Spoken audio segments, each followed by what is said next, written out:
This is one of my favorite tournaments. How much do you enjoy the eye test and watching these young players? I love it. I love, it's so interesting the more often that you get to do it and you see these kids come through and then, 6, 7, 8 years from now, you know, they're stars in the National Hockey League. So it's always interesting to see their progression, but it's also information for us, right? To be able to watch not just those that we draft, but the players that are drafted otherwise and just see the progression of them.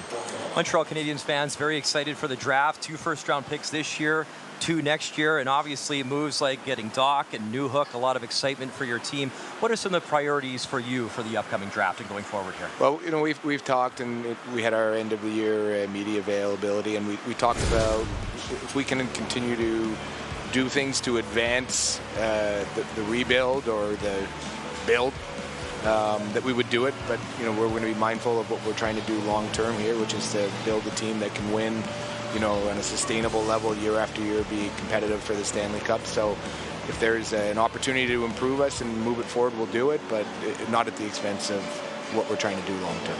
I find the draft always so fascinating because you can look at your organization in particular, a lot of depth on defense. What is the line like for a general manager, drafting the best player or making sure, obviously, you do what your organization needs going forward? I always think there's a little bit of both involved. We're deep on D. We're certainly deep on left shot D. So, in all probability, if we felt like we were in that type of situation, we'd probably consider a trade, and we do that anyways. Every year we went in, even the year we were in Montreal, we were open to exploring things. It's just nothing that came available.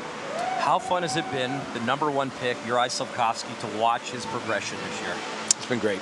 It's been great because listen, people see what he is on the ice, but he's a heck of a character off the ice too, and which is great because it's probably made that transition with the pressure a little bit easier for him. But he's a fun guy to have around the room, and to see him be rewarded for all his hard work has been great.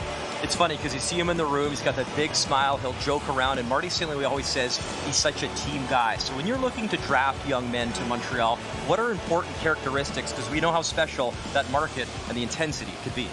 Yeah, I think it's part the market. It's also, for us, just part what we're trying to build in terms of an organization and the culture and guys that want to win, right? I mean, at the end of the day, it's a career. They all have to be focused on their own careers, but we want them to want to be part of something bigger than just their own career.